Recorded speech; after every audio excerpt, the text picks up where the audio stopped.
Hi, this is Ellen, and in this video I'm going to talk about how to use secondary sources to contextualise and support arguments. First up, I want to remind you what an academic essay isn't. It isn't, of course, a personal response to a topic. And if it isn't a personal response, then you're going to need to provide evidence to back up the claims that you make. In academic writing, you're not plucking ideas out of thin air, but rather you're building on the works of others. As Isaac Newton famously wrote, we see further by standing on the shoulders of giants. So, firstly, why do we need to refer to other people's ideas? Well, there are a number of reasons, not least that by referring to other relevant literature, you are demonstrating that you have knowledge of your subject area. Any argument that you make will involve having to situate yourself in relation to other people's ideas. You'll have to take a stand about what claims you agree with and where your own ideas deviate. But you can't just use any sources to back up your claims. Using sources which are not reliable and which are not relevant won't help your argument. In fact, instead, these will undermine your attempts to persuade your reader of your knowledge and expertise. But what then is a reliable source? And what is a relevant source? With all of the internet resources available at our fingertips, you might think that this makes the task of finding relevant and reliable sources easier, right? All we have to do is type some search terms into Google. Well, in actual fact, the sheer volume of material out there actually makes your task much harder. And more than likely, the majority of sources that you'll find in a quick Google search will be inappropriate. Would you consider a blog entry an appropriate source? Probably not. But why? Well, first, it could have been written by anyone, and there's no guarantee that it is anything more than opinion. But even if that blog entry had been written by a university professor, it doesn't necessarily make it reliable. The best sources in terms of reliability are published sources which have been through an editorial and preferably a peer review process.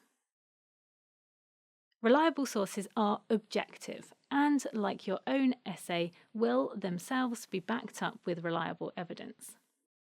Your university library homepage will be a good place to begin your search. Start by tracking down databases which are relevant to your field of study. And this leads me nicely on to the issue of relevance. Just because you found a reliable source does not mean that it's relevant. Supporting claims you make in a biochemistry essay with evidence you find in an academic journal article from geography in the 1950s is probably not a good idea. A relevant source is one that speaks the language of your discipline. A relevant source is also one that's appropriate to the level at which you are writing.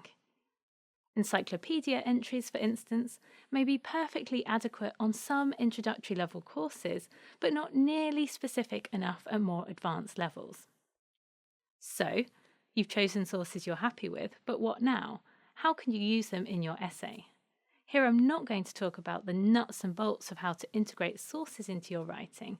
Instead, I'm concerned with the bigger picture. How can you use someone else's essay to support your own argument? Well, firstly, an argument is convincing if you show you have knowledge of your subject area. So somewhere in the essay you're going to need to demonstrate this. And this will involve some sort of positioning. Usually, the introductory section of an essay is the place where you'll provide a survey of relevant research.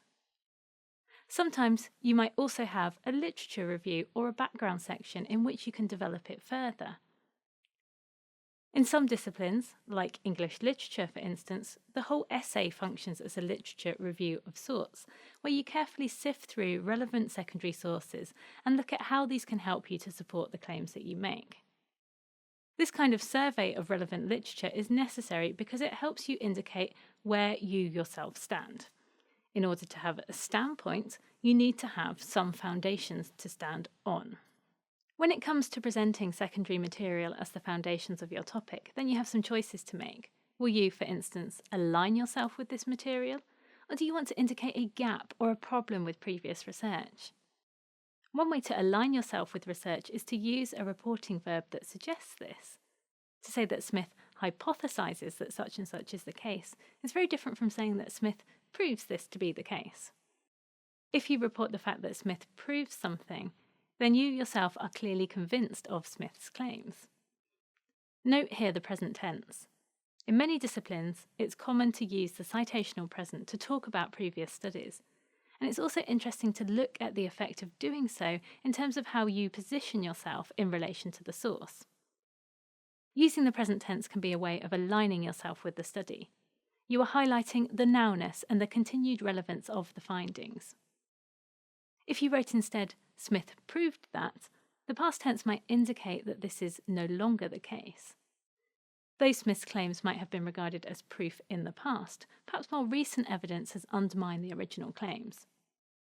If you want to distance yourself further from the findings of a study, instead of writing something like, Smith's study was utter rubbish, you might write that Smith's study offered some interesting insights into current trends but failed to recognise the significance of the problem.